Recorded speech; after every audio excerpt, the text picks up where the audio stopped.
বান্ধবীরা জিগাইছিলাম কি দিয়ে ভাত খাইছো, তারপরে বাকিটা ইতিহাস। সে যা মেনু দিয়েছিল তাতে আমার প্রায় 200 থেকে 300 টাকা মতো খরচা হয়েছে। তো আমি আর কিছু বাদ রাখিনি, সঙ্গে সঙ্গে মানে বাজারের ঝুলা ধরে বাজার করে ঝটঝট রান্না করে নিয়েছি।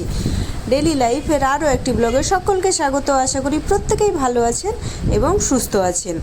তো আমি আজকে বানাবো একটা রেসিপি, তো ছ্যাঁচড়ার রেসিপি। ছ্যাঁচড়া খেতে গিয়ে যে জীবন ছ্যাঁচড়া, পকেট ছ্যাঁচড়া হয়ে যাবে এটা আমি ভাবতেও পারিনি।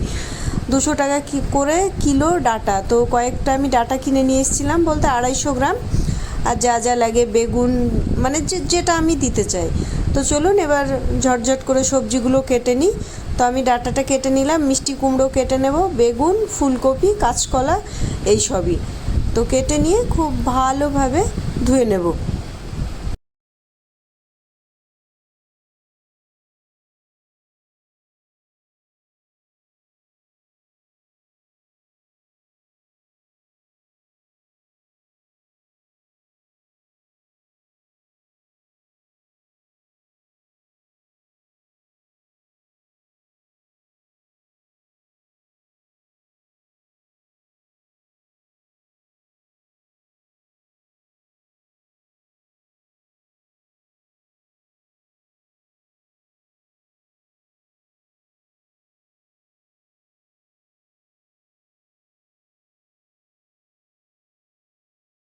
সবজিগুলো প্রায় কাটা হয়ে এসছে। তো ছ্যাঁচড়ার সবজি কাটা কিন্তু একদম মানে একদম ঠিকঠাক নিয়ম করে কাটতে হয়, না হলে কিন্তু খুব একটা ভালো লাগে না, যে একটা ছোট হবে একটা বড় হবে। সবজিটা কিছুটা কাটার উপরেও নির্ভর করে রান্নাটা।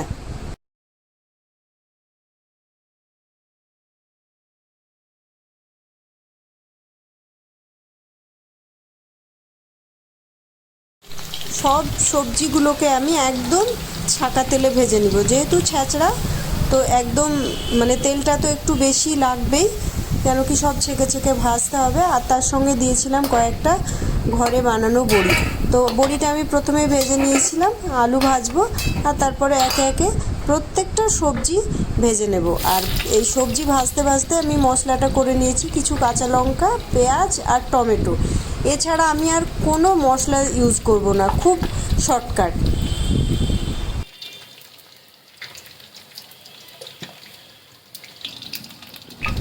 আমি সবজিগুলো ভেজে নেওয়ার পরে কিছুটা তেল তুলে রেখেছিলাম, কেন অনেকটা তেল আছে, অত তেলের প্রয়োজন নেই।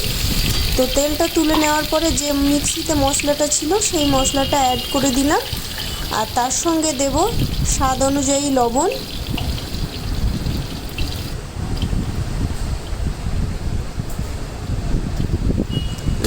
দিয়ে দিলাম। আর দেব অল্প একটু আদা রসুনের পেস্ট, এটা কড়াই ছিল। আর তার সঙ্গে দিলাম একটু ভাজা জিরে গুঁড়ো আর হলুদ। আর কোনো কিছুই অ্যাড করব না, ইভেন এতে চিনিও দেব না, কেন ঠান্ডা লেগেছে। আপনারা বুঝতে পারছেন আমার গলাটা একদম ফাটা স্পিকারের মতো হয়ে আছে, অনেক দিন ধরেই ভুগছি।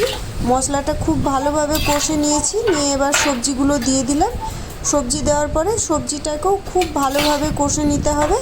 এটা আমাদের মাথায় খেয়াল রাখতে হবে যেন কাঁচা মশলার গন্ধটা না থাকে, গন্ধ থাকলে তো খেতে ইচ্ছে করবে না। আপনারা ইচ্ছে হলে কেউ চিনি ব্যবহার করতে পারেন, কিন্তু আমি যেহেতু মানে পছন্দ করিনি তাই ব্যবহারটা করিনি।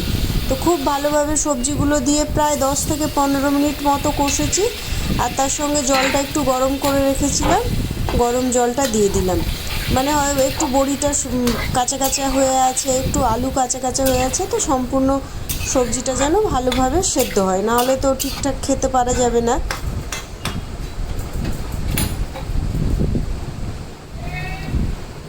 তো খুন্তির গায়ে যে মশলাটা লেগে আছে আমি ওইটা একদম ধুয়ে দিলাম, দিয়ে আর নাড়াচাড়া করব না, একদম ঢাকনা বন্ধ করে রেখে দেব যতক্ষণ না সবজি সেদ্ধ হয়েছে। তো দেখুন সবজি প্রায় সেদ্ধ হয়ে গেছে, আর যে এক্সট্রা জলটা সেটা শুকিয়ে গেছে, তেল ছেড়ে দিয়েছে। প্রপার ছ্যাঁচড়া যেমন হয় কিংবা পাঁচমিশালি সবজি একদম সেরকম হয়ে গিয়েছে। তো বড়িগুলোকে আমি হাতে করে একটু মানে খুন্তি দিয়ে ভেঙে দিচ্ছি, যেন বড়ির ভিতরে আরও ভালোভাবে মশলাটা ঢোকে। তো রান্না আমার রেডি হয়ে গেছে। রেসিপিটা কেমন লাগলো অবশ্যই জানাবেন, ভালো লাগলে একটা লাইক করে দেবেন। ভালো থাকবেন, প্রত্যেকেই সুস্থ থাকবেন আর চ্যানেলটাকে সাবস্ক্রাইব করে অবশ্যই